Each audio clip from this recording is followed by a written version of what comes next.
In today's video, I'm going to teach you how to use Zapier with Notion. By the end, you'll have a clean, secure connection between the two so you can automate tasks without friction. First, log in to Zapier. Use your usual sign-in method and make sure you are in the right Zapier account for your work. It's a small step, but it ensures the connection you are about to make is available where you actually need it. Next, add the Notion connection in Zapier. In the Zapier dashboard, head to the Apps section. Click the Add Connection button, then search for Notion. Select it, and Zapier will open a secure authorization window. This is where Notion asks what you want to share and confirms you are allowing Zapier to access your workspace. Now log into your Notion account when prompted.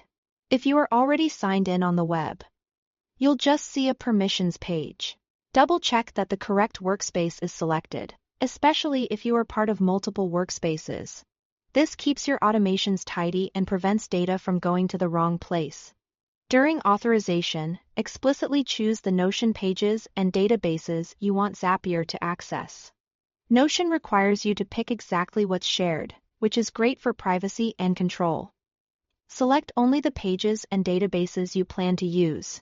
If your database lives inside a page, make sure that page is included. If you don't see something you need, navigate back and add the parent page or grant the integration access to that specific database.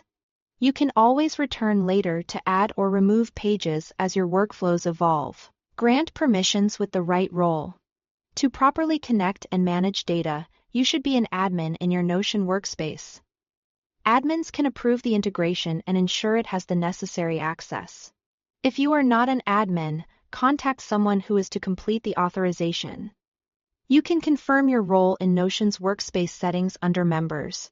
Once access is granted, return to Zapier.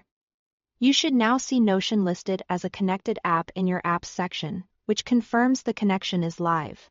From here, you are ready to start building automations that read or write to the pages and databases you selected.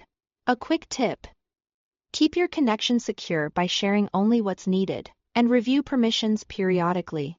If at any point you want to remove access, you can disconnect the integration from either Zapier's Connections area or your Notion workspace settings. That's it. Log into Zapier, add the Notion connection.